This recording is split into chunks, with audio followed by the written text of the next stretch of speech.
Capricorn rising. How you doing, Capricorn? This is your reading for the Aquarius new moon that happened on the 29th of January 2025. I'm obviously recording this after the event, but you are not missing out on any of the messages that are going to come through in this reading, because this energy is here to support you and the Aquarius area of your chart for the next 6 months up until the Aquarius full moon.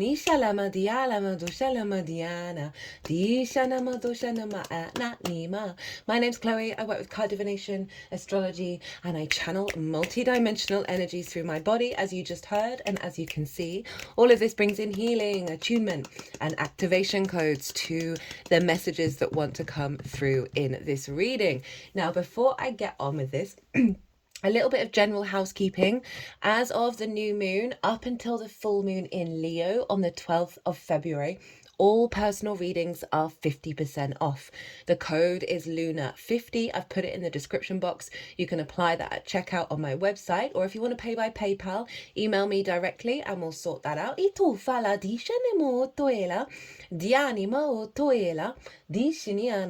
I've also set up a second YouTube channel called Quantum Vibe Tarot. There's only 2 videos up at the moment, but they're shorter videos. They're not so heavily focused on astrology. It's more timeless transmissions, right, of bringing activation codes in. I use lots of decks. There's lots more channeling rather than, as I say, the fixed astrology-based frequency that comes through in these readings. The first 2 are healing the wounds of the inner child and the follow-up of activating our higher avatar of love. I'm going to be doing one on the South Node in Virgo and one on the North Node in Pisces to tap into a frequency that allows us to access the most integrated and expansive intention of that transit. And that transit is the reason why this series is late, right? Because I did a lot of content for that. It's very powerful energy. What's going on with that transit is completely, radically changing my reality. It's deeply profound. I'm in awe of it. So if you haven't caught that series, I do recommend it. And it's a 1.5 year long transits involving eclipses. And the work this year, I cannot stress enough, the work that we do this year, it's a year 9, is phenomenal. It's going to act as such a launch pad for the next 9 years.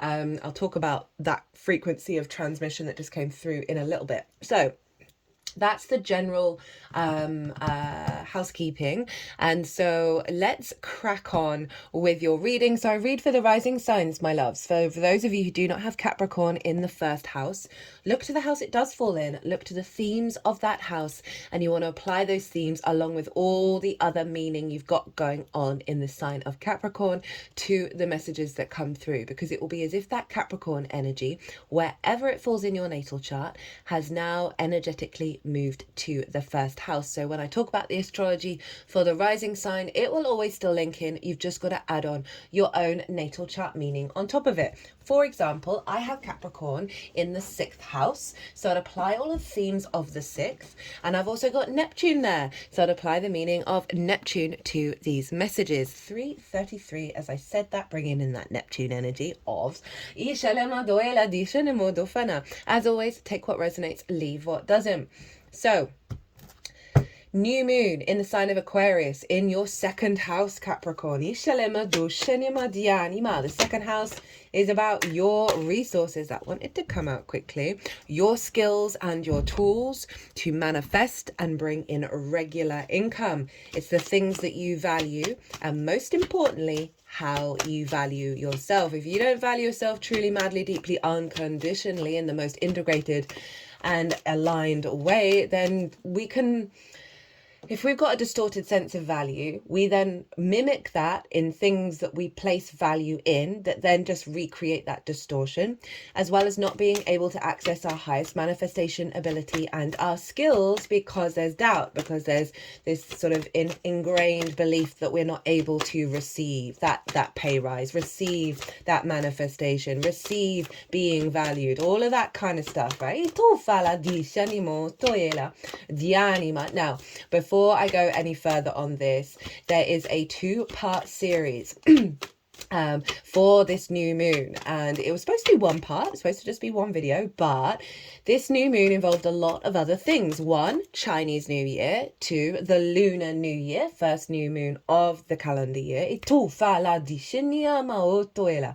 also the cross-quarter fire festival of Imbolc. This is the midpoint between the Capricorn solstice and the Aries equinox. So in part one, I break down all the meaning of all of that. I also bring in the meaning of the wood snake, which is the Chinese zodiac symbol that we're working with for the next year, from Aquarius new moon to Aquarius new moon, as well as the numerology of a year 9, which is what we're currently in. And I bring all of that together, and they're all interlinked in quite a profound way. So that's all going on in part one. And part two is where I've broken down the astrology of this new moon in a lot more detail, of how all the celestial bodies are talking to each other at the exact moment of the new moon, that forms a harmonic blueprint that brings in a download code that we then work with over the next 6 months. Pulled some collective tarot in there as well, and big messages were coming through around that new moon. I talked about Hermeticism and the Tao in part two, because Aquarius for me is the universal truths of it all, the collective air sign, that zoomed out higher perspective. And so I brought in some themes that I thought were very relevant to how to work with this moon and the Pisces North Node, Virgo South Node energy, because this is the first new moon since the nodes changed signs. And obviously nodes are where the eclipses are. Eclipses obviously involve the sun and the moon. We had the Cancer full moon a couple of days afterwards. And then this is the first new moon. And so it's getting an imprint, right? That's helping us work with that Pisces Virgo axis. So the two themes that came through, I got a channeled message before sitting down to do those videos. So as I said, if you want a deeper dive on what's going to show up here, pause this video, go watch that 2-part series and come back, because that acts as a baseline for what's going to show up here. Obviously do what you feel called to do. So the first sort of channeled message that popped into my head, and as I was preparing for this transit, was neutrality, not numbness. Now, numbness can be mistaken for neutrality, right? That numbness is more of a disconnect, a needing to withdraw from certain situations, certain patterns, certain emotional bodies, in order to restore, right? Numbness can really reflect our disconnect to our own experience. Do shenimo do finima dianima do fenia ena di shenimo toela di shenimo to fina. And so neutrality is where, cultivating a sense of neutrality within you. You're a multidimensional being. It's not about denying the emotions, but operating from first instance from a place of neutrality about whatever's going on in your life, whatever's going on in any present moment. That gets us out of conflict. That gets us out of resistance, right? Around how things are going to turn out and around how things are going to show up. Because if we're in a state of neutrality, we're not recreating the past, right? So this is what this moon is bringing through, is allowing us to then be open to co-creating with source beyond our old paradigm, right? So that's the major theme that was showing up with this new moon. Now, the second major theme, which is linked into what these oracle cards are, is that this new moon was conjunct Pluto and Mercury. Now, Pluto is that root-id magnetism, that root-id power. It's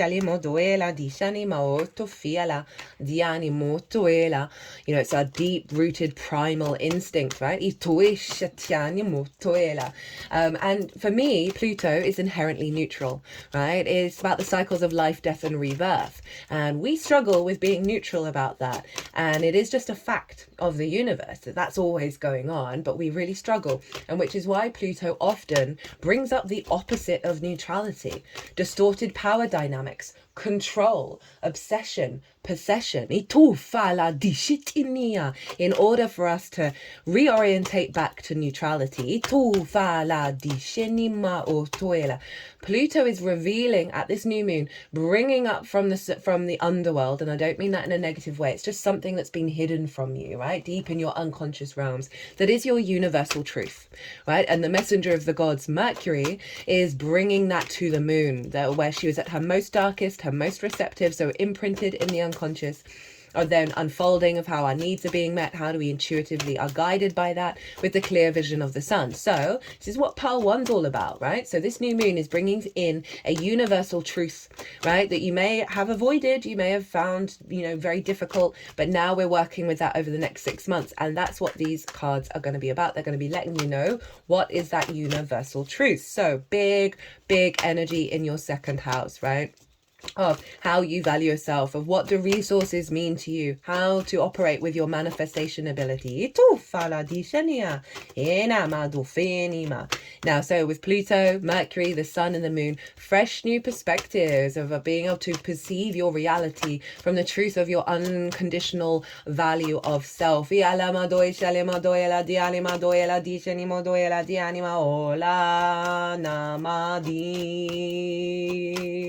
Now that reminds me, thank you. So this kind of frequency started coming through in the Pisces Virgo axis, and it's been very loud in this transit for the Aquarius new moon, and it sounds very mantra like. It sounds like a lot of, you go into certain temples and you'll have figures who are chanting the same thing over and over and over again. And this mantra energy, is what I've been feeling with it, is in alignment with what has been coming through quite strongly. Two things. One, the work that we do this year, the astrology of this year, we haven't seen it in our lifetime, in many, if at all, any lifetimes. I still need to go and research. And there's a particular formation that's happening with the outer planets that is wild, right? And we're having it this year and next year predominantly. And so what I've been really feeling compelled to say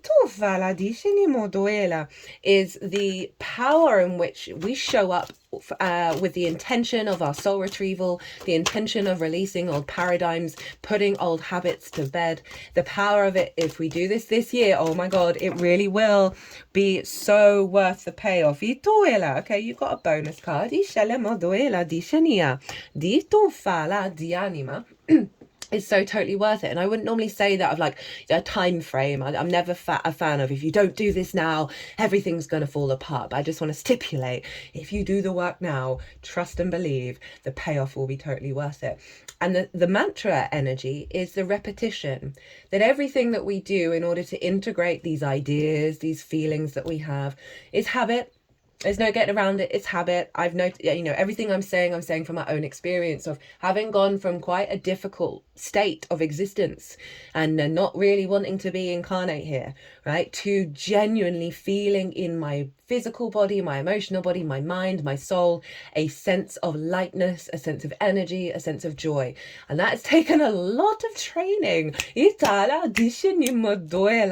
So the work that we do, the repetition of reorientating back to this universal truth, of putting in the work, of knowing it will be worth it. Saturn rules Aquarius. Saturn's very serious. It's responsibility, it's due diligence, it's doing the damn thing, it's doing the work. It's been a very strong frequency that's come through, so I want to bring it. And the second thing that I have never brought to the table in this channel, right, it's something that I've been aware of, you know, both in the physics of it as well as the spirituality of it, is as within, so without, that you have the power, you create your reality. And the reason why I haven't felt called to bring it to the surface, I'm going to go more into this with the whole Neptune moving into Aries thing, that it can be really triggering when you've had some crap things happen in your life and someone behind a screen tells you, you created that was on you, right? It's hardcore, right? But I feel called to talk about it.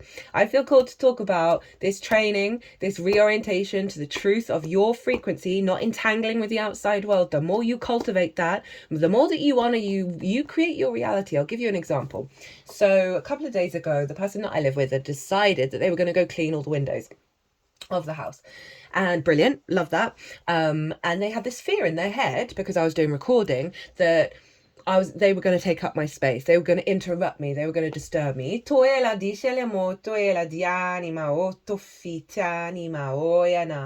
And they didn't, and they weren't. But there were so many situations that meant I had to go and help. that fear manifested, that I was interrupted. It didn't disrupt my day. I still got all the recordings I wanted to do done.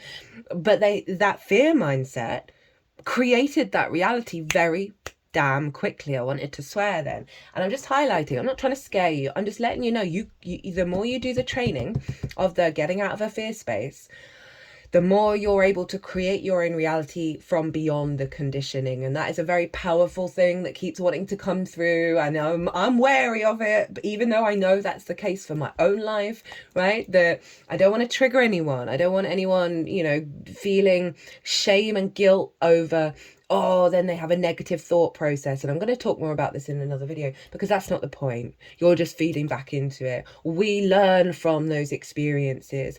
The amount of times my brain used to annihilate me on 24 hour, 7 days a week, right? And I instigated training of redirection, of laughter. It would sound fake to start off with. And then slowly, it gradually became more natural. And now I genuinely connect to that laughter and I find the situation funny, right? So that reorientated. And genuinely, my life has changed. We're not here to shame the experience. We learn so much from every experience. So that was my point. Oh yeah. So I've been having, it's the lead up to the new moon. So it's obviously the balsamic phase. I was on my period and I was having negative thought spirals in a way that I haven't had for a while. But instead of me feeling bad about it, I was like, oh, that used to be my whole life. And now it's just a moment. Now it's just a flash in the pan. And it helped me realize where I'm at. And so I clapped myself on the back. I cheered myself. I'm like, well done, babe. You're doing all right. So it's that kind of process. Anyway, Jupiter is making a trine to this moon. This is the only other aspect I'm going to talk about. And Jupiter's over in Gemini. And Gemini for you is your 6th house of the adult in the room, right? This is work, how you figure things out, the lens in which you do so, that Gemini energy. It is your physical health, routines, co-workers, and therefore collaboration, pets, and therefore acts of service. Jupiter's there. Jupiter's retrograde at the time of this moon. It will go direct on the 4th, which I'll explain how that's going to sort of show up. Jupiter retrograde gives us the capacity to question the bigger pictures, right? Question the bigger perspectives, and not taking things as read. So it's a really great learning tool when we have Jupiter retrograde. And all of the Jupiterian qualities, right? That sense of elevation, wisdom, knowing, and that gives confidence and brings abundance and this sense of expansion and luck and generosity of spirit. All has, with the retrograde, has been internal. So you might not have felt it externally, you might not have seen it show up externally, but it's been an internal recalibration. That abundance has come internal. That faith, that knowing of self has gone inward, right? That sense of it, the experiences that you're having were providing you opportunities to cultivate an inner state of abundance. So this is locked in for the next 6 months, this retrograde energy in your 6th house of work, right? So this is really powerful. If you coming to deeper perspectives, deeper wisdom, being able to bring depth and nuance to the way that you work at such a high level, right? Internally, right? The awarenesses of whatever health you need to look after, the routines, how you're able to put that into practice with more ease and more grace, right? Of that Jupiterian energy. The confidence to understand your own truth when working with other people. Jupiter being retrograde imprinted into your 6th house in alignment with the 2nd, you're really able, whatever projects you're doing, is be able to find the bigger picture, right? Find the big and break it down and question where everyone else in the room may be taking it as, oh, I believe that. You're like, hey, wait a minute. There's something that's missing that we need to work on that's then going to elevate whatever it is that you're doing. It doesn't have to be in a project with other people. It can just be your own projects, right? But Jupiter is going to go direct on the 4th of February. So you're actually going to then see outward manifestation of all of this recalibration. But at the same time, we've got that Jupiter retrograde underlying it all. So you're still going to be able to question. You're still going to be cultivating this deeper abundance through the abundance externally and the wisdom and the opportunities externally showing up. It's going to be a continual recalibration in response to what's going to unfold. So brilliant. It's trine the new moon. Trines are an aspect of Jupiter. So Sorry about that, Capricorn. I had to pause for a second to go do something that was time specific. So the trine, right? So from Jupiter over in your sixth of being the adult in the room to your skills and your tools and your sense of value, you're going to see such weight of, you're going to really feel the abundant wisdom in the way that you work. And that's going to add on to the confidence of your own value of like, oh no, what I'm bringing to the table is good, right? It has a resonance, has meaning. And that trine is, as I said, an aspect of Jupiter, which brings things together in order to elevate, to expand, right? To bring a deeper wisdom, a deeper knowing. And again, that confidence, which leads to opportunities and experiences, right? And a sense of luck and ease, because it's both air signs. You've got your work signs being activated. Black Moon Lilith is up in the sign of Libra. Talk about that in the collective reading. But yeah, this is a really supportive energy for you in the way that you work and the way that you value yourself. Now, the only other bit of astrology I'm going to talk about is the fact that Saturn traditionally rules Aquarius. So what's going on with Saturn is influencing what's going on in the sign of Aquarius. And so Saturn is in your third house, right? It's the house of the goddess. It's how you find meaning in your day-to-day, right? I think it's the gateway to the bigger picture, right? Finding the meaning and the washing up, and the simple things and the things you're like, oh, I've got to do that chore again. Finding like whistle while you work kind of energy and a deeper spiritual meaning behind it all. It is about your local community. It's about where you go day to day. It's your environmental frequency. It's learning new things, short distance trips, siblings, as well as the lens in which you communicate through. So Saturn is giving a stronger maturity around how you find meaning in your day to day, around how you communicate, well, the kind of the downloads that you're getting from source via communication, that's establishing this sense of authority and commitment within yourself in your day-to-day. Now you can see that in terms of you refining your skills and your tools in the day-to-day, our day-to-day thing, understanding your own value, getting communication from other people who are perhaps saying, hey, I love what you do, right? Or I really appreciate that about you. But overall, there's a level of commitment to the meaning in the day-to-day that's going to have a deeper resonance with you being here on this planet and you valuing that, right? That's really going to strengthen it. Now, Jupiter traditionally rules Pisces. And so Jupiter over in your sixth house of work and being the adult in the room, right, committing to all of that, is going to feed into your day-to-day. So there's a real focal point on having a lot of energy around work. And I don't necessarily mean like work for your job, but how you understand how you figure things out, how you commit to things, how you put in the effort with things. There's all in alignment with strengthening your capacity to understand your own value and understand your own manifestation energy. You're doing a lot. There's going to be a lot of energy around that for the next 6 months. It's, really facilitating you feeling very clear in how you work, right? Trusting in your unique frequency in that regard.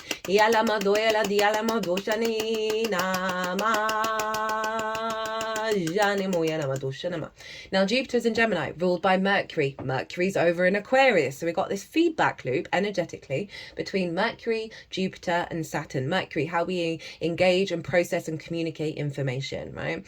Then we've got Saturn, integrity, commitment to your legacy, responsibility. And Jupiter is about the wisdom, the bigger picture, the confidence of it all. And this is long-term planning, long-term building, and of how you process your environment that's in alignment with your longer term goals, rather than perhaps a wound from childhood that means that there's fundamentally something within you that isn't able to receive, isn't able to see what you bring to the table. All of this is shifting and changing. It's very powerful transit. Right, let's check in. Where did I put the books? With what is the universal truth that Pluto is unearthing Mercury has now delivered to the new moon. Right, so whoa, okay, so we've got magic and soul expansion. Get in, Capricorn, get in. Right, magic. Dialamo doshini anima ditanima otuela dishana dialamo doena. The frequency of magic supports our intrinsic ability to grow and expand beyond this moment, to move towards possibilities and expressions that are as grand and profound as we can imagine. All that is required is our belief in their manifestation. Oftentimes, what we consider to be magic is simply that which we cannot explain within the parameters of our existing belief system or reality. It's just science we haven't figured out, guys. Yeah, if we haven't seen, so I mean, actually, the Hermetic principles have figured it out and have applied it to science. So go check out part 2. If we haven't seen something before, if we were never taught that something could exist, then it must be magic if we've clearly experienced or observed it. Magic could be described as the explanation we give for something we perceive as real, even though science has not been able to prove or explain it yet. Oh, I love that. And our mind struggles to accept it. Throughout history, humans have had a profound fascination with magic, and a deep fear of it as well. Magic holds seemingly unseen and unknown possibilities that can be of immense value. Yet our lack of understanding and control makes us fearful of it. We assign great power to it, as described in countless fairy tales, myths, and legends, in which magicians, sorcerers, witches, and wizards play significant roles. Perhaps our deep fascination with magic is our unconscious desire to alter our existing reality and expand beyond our current state to become a much grander expression of who we really are. Magic helps us believe that anything is possible, even the things that seem impossible or make no sense. Magic is another word for manifestation. Ding, ding, ding, buzzword from second house. What is clear is that magic requires a deep, unwavering intent and conviction on the part of the magician. An uncertain and questionable abracadabra will simply not do. Changing our reality starts with a deeply rooted belief that we can. So that's accessing that sense of value, right? That you have the capacity within you. This is being activated, that you are a magical being, and that is one of your skills and tools to manifest. When we are deeply connected to ourselves and to source, our presence is without doubt. This solid connection is the secret power of all great sorcerers and wizards who, based on their conviction, intention, and trust, are able to perform great magic. This is very, very, very much linked into the Pisces North Node, Virgo South Node vibe, right? Cannot recommend that transit enough. I'm very sad I'm no longer doing that transit series. It was beautiful. And this is ticking all the boxes for that transit. Purples, including indigo and violet, are a combination of red, the warmest colour, and blue, the coolest colour. Purples are associated with the third eye chakra and the crown chakra, representing our psychic, extrasensory abilities as well as our mysterious connection to source. It is why they have been associated with magic and mystery throughout history. The center of this activation represents our radiant core, which is strongly anchored into that source. The center of this activation represents our radiant core, which is strongly anchored into that source and facilitates our ability to perform our magic with great power and energy. The transparencies represent the vague and elusive spiritual world in comparison to our solid and form-based physical world. They're wanting you to get your magic on around manifestation, right? Around your sense of value, that you have the skills and the tools to create your reality. And that may seem magical, but it is inherently part of the cosmos. There's something else I was going to say. It may come back to me. And bring whatever it is, however it is that you connect to source and your psychic abilities into the way that you work. I mean, that's very loud right here. And to trust. Oh, that was it. Thank you.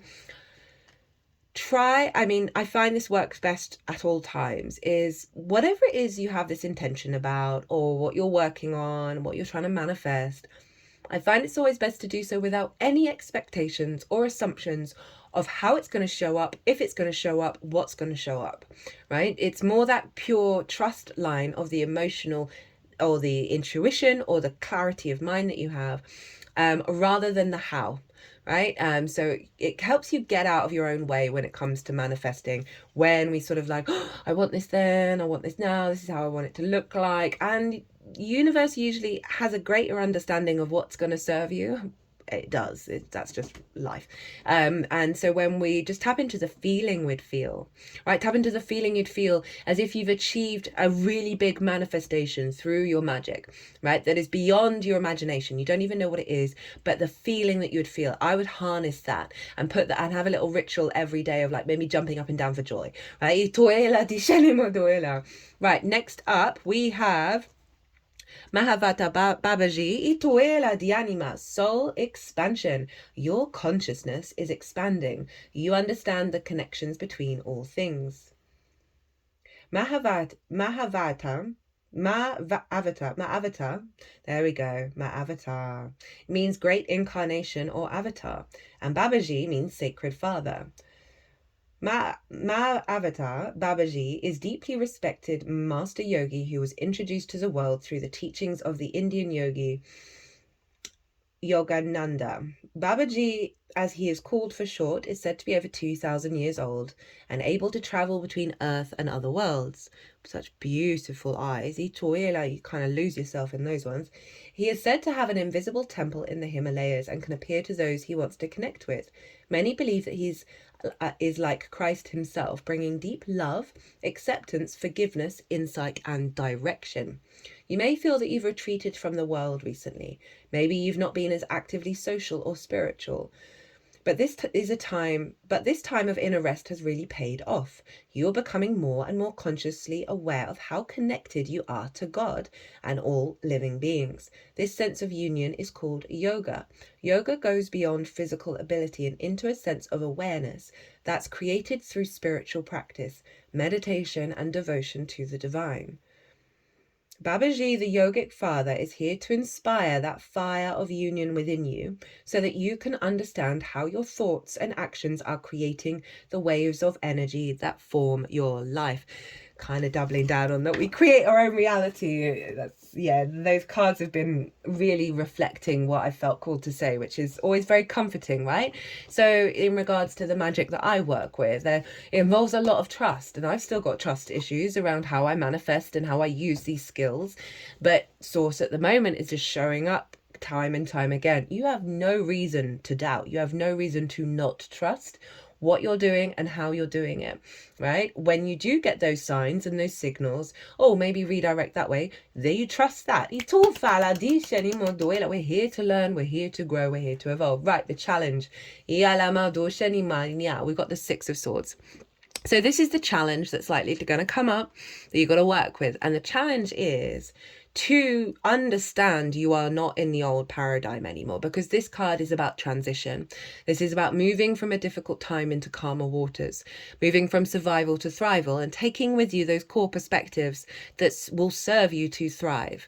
So the challenge is the block around this, a block of being able to understand that you are moving to a thriving landscape, and what perspectives are really going to work, right? What tools of your trade, of how you value yourself, right? This can be a big thing of, say, one of these is, I value myself unconditionally. I know that is a perspective that's going to serve me in a thriving landscape, but there's a resistance to you even getting on this boat. Okay,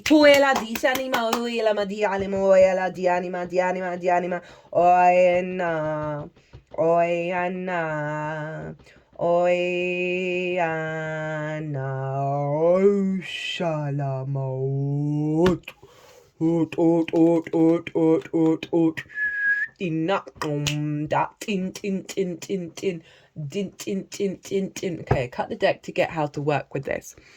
The King of Cups, right? So they're asking you to get in a line, get mature around your emotional body, right? I find the King of Cups is really neutral. It's floating on a stone throne in a storm, and it's not bothered. Okay, so it's not getting swept, it's not drowning in the emotional body, but this is about taking sovereign action around those emotions, around your intuition. That it is linking into like a core emotional wound around the inability to get on the boat, right? And believe it and trust in it.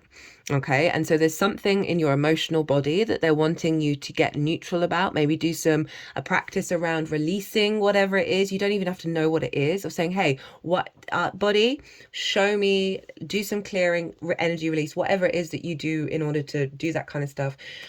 Show me reveal that which is blocking me getting on this boat, right? And do so with a sense of neutrality about what's going on. Right, how to... That seems like quite a clear message. I could probably talk about it for an hour, but we'll move on, because remember that we've got magic and soul expansion, right? And so this is about a trust fall, right? And we can really distrust that this is even real. I totally get it, right? I've certainly got my own experiences that I'm still not on the boat yet. I'm at the edge. I'm at the shore. I feel like my foot is like hovering, just about to step on the boat, but there's still a part of me that's resisting, and I know I've got to do work on that. I forgot you got a bonus card. Right, so how to work with this energy. We have the Death card, we have the Seven of Swords, hello Aquarius, the Star, and the King of Pentacles. Love this. So very similar to what's going on here. There's some stuff you need to let go of, and you've got to realize sometimes we have a death grip over things in our life that we don't actually like, but they have formed who we are, so we feel vulnerable when we let them go, because we get a bit naked, right? You know, strips us bare. But this is really saying let some stuff go, right? You'll know what that is at your core, or if you're not sure, again, do a meditation on the Death card. Ask it to show you what you need to let go of. But it's tied into you not getting on that boat, right? So there's some old paradigms of not valuing yourself, not seeing your skills and tools and all of those things, not thinking you're good at what you do in the way that you work, all of that. There's an element of release, right? It's really doubling down on, you gotta let go of some core things. So the Death, this is Scorpio. You have Scorpio in your 11th house of hopes and dreams, friends, groups and alliances, and reaping the benefits from your 10th house.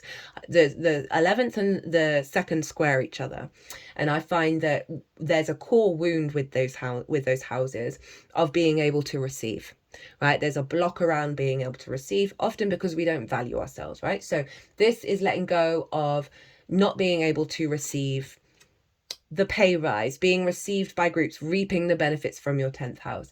But I'm also getting another message around you conforming to the group. An element of you is conforming to the group, rather than allowing your true skills and tools to manifest at their highest level because of conforming to society, right? But conforming to the collective, to your co-workers, whatever it is.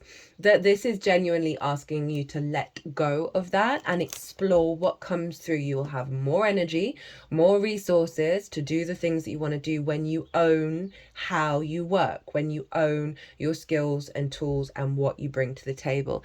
7 of Swords follows the 6 of Swords. 7 of Swords is all about no longer being in conflict, right? Because this figure is stealing away the 5 of Swords, which is very conflict driven, the bully in the mind, bully victim cycle. This figure is stealing it away. This card is the color of the sun. It's asking you, having let go, to start thinking differently, right? And in fact, this is the moon in Libra, the 2 of Swords. So this is about, there is part of your path, your career path, that's going to open up because you're allowing more space rather than being restricted by the groupthink.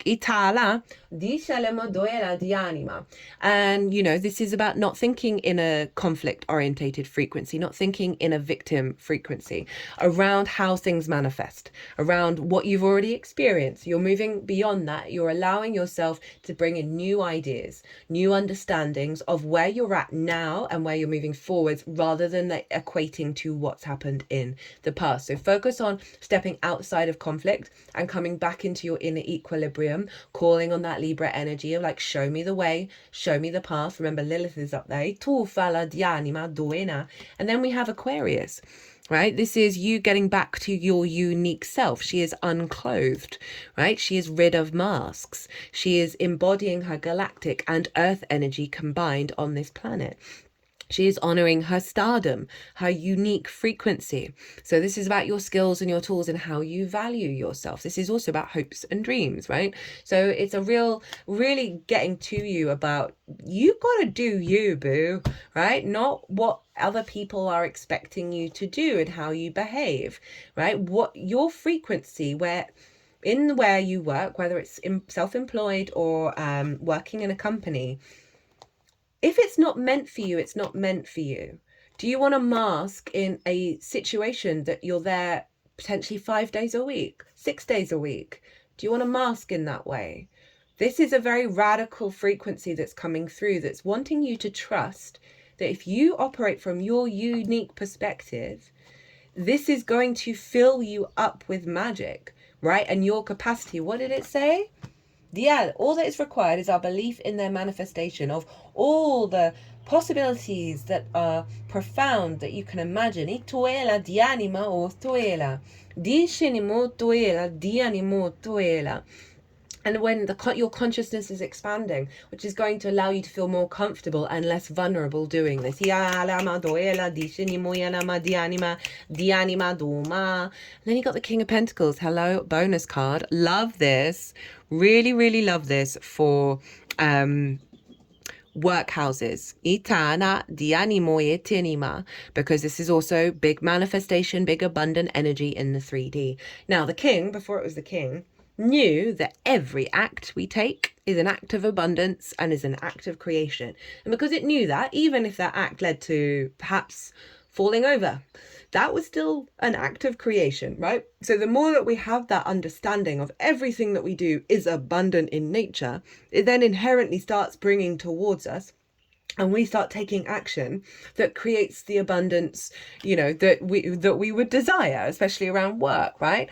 Feeling very confident, very mature about yourself. So I want you to channel in the way that you're creating at the moment, in the way that you're working with your skills and how you're figuring it all out and how you value yourself. I want you to cultivate a sense of abundance, of activating this King of Pentacles. At the bottom of the deck, this is the root energy.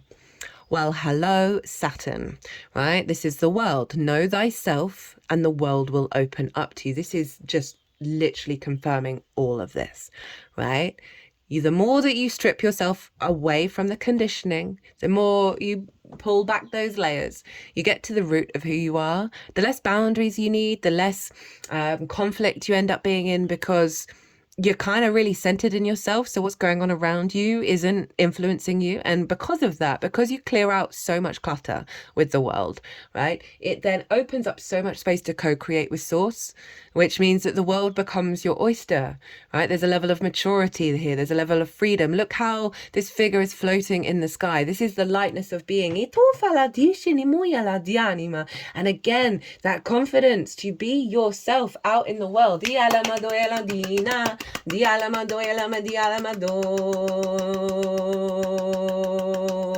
And for those of you who already feel very confident, this is just accentuating all of that. Right, that is all of the cards. I'm going to do one thing. I'm going to cut the oracle decks and put these cards back, and we're going to see where I cut. So for the soul expansion, we have the Shekinah, the sacred self. Unleash your spirit, express your gifts, dance to the sacred rhythm of life. Love that. Just again, it's bringing in your skills and your tools. Honor that. Honor yourself, what you bring to the table. And for magic, we have healing. Okay. The frequency of healing supports our intrinsic ability to restore our health and wholeness by consciously using the information that comes to us through our senses and harmonizing everything accordingly. Now, I looked at this card's come up in a reading or before, a personal reading that I did, and it says in the beginning, healing is essentially to make whole, right? And if you think about these two cards, which are very similar, of you becoming more of your multidimensional self, more of your true self, and this activation and trust in magic is going to do some radical healing. Oh, hi Capricorn, underneath there. or Shena, 2 4s as well, stability, structure, is going to do some radical deep healing, right? Especially with Jupiter over in your 6th. That's going to have an impact on your energy and really raise your physical vessel because of this alignment that's coming in, that's giving you a stronger foundation of trust in yourself, that is profound. And that healing is going to help release your inability to get on the boat, right? And really trust in the thriving nature of your current reality. Well, my loves, I hope you enjoyed this reading. I hope it resonated. As always, such an honor to read for you. If you like this reading, hit that like button, leave me a comment. It brings me so much joy. Don't forget 50% off all personal readings up until the Leo new moon. So it will end at the end of the 12th day of February. I've not said it like that before. But other than that, my loves, Capricorn, be good to yourselves, be good to those around you, safe travels, and be well until we meet again.